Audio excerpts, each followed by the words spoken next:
Sunil power welcome to learning time Telugu. మనకి ALP notification సంబంధించినటువంటి online application link అయితే activate అయితే అవ్వడం జరిగింది. సో దానికి సంబంధించిన లింక్ అయితే నేను మీకు కింద డిస్క్రిప్షన్ ఇస్తాను, అలాగే మన టెలిగ్రామ్ ఛానల్లో కూడా ఇస్తాను. సో టెలిగ్రామ్లో జాయిన్ అయితే ఈ లింక్ అయితే ఓపెన్ చేసుకోవచ్చు. సో ఇక్కడ వచ్చేసరికి మనకి మీకు క్లియర్ కనుక చూస్తే అప్లై ఉంది కదా. సో అప్లైన్ కనుక మనం ఓపెన్ చేస్తే కింద create an account, already have an account.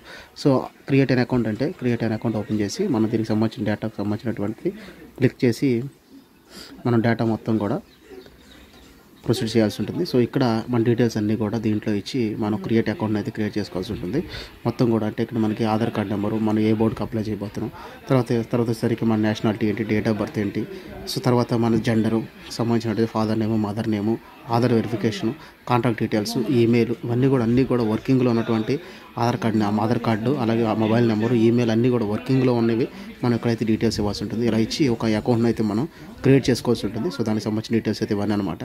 So ఇక్కడ క్రియేట్ చేసుకున్న తర్వాత మనకి login here, so already account ఉంటే ఏంటంటే లాగిన్ హియర్ అని వస్తుంది. అప్పుడు మనం ఇక్కడ మొబైల్ నెంబరు, పాస్వర్డ్ అలాగే క్యాప్చా ఈ రెండు కూడా ఎంటర్ చేస్తే అప్పుడు మనకి లాగిన్ అవుతుంది.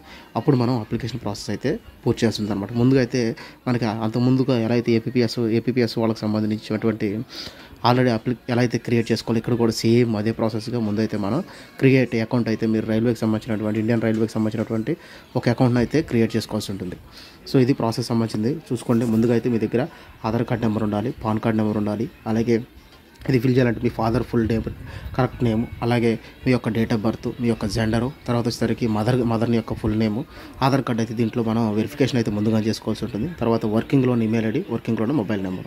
సో ఒకసారి చూసుకోండి. ఇది డేటా అయితే ఇవన్నీ కూడా 1 by 1 ఫిల్ చేసి ముందు అకౌంట్ క్రియేట్ చేసుకుంటే తర్వాత లాగిన్లోకి వెళ్ళిపోయి మన యొక్క డేటా డీటెయిల్స్ అయితే ఎంటర్ చేస్తే అప్పుడు మనకు అప్లికేషన్ అయితే ఓపెన్ అవుతుంది అనమాట. సో ఇది ఏఎల్పికి సంబంధించినటువంటి అప్లికేషన్ ప్రాసెస్. సో దీనికి సంబంధించిన లింక్ అయితే నేను కింద మీకు డిస్క్రిప్షన్ ఇస్తాను. అలాగే ఒకసారి నేను కూడా దీని మీద ప్రతిదీ 1 by 1 డేటా ఎంటర్ చేస్తూ మరొక వీడియో అయితే చేయడం జరుగుతుంది.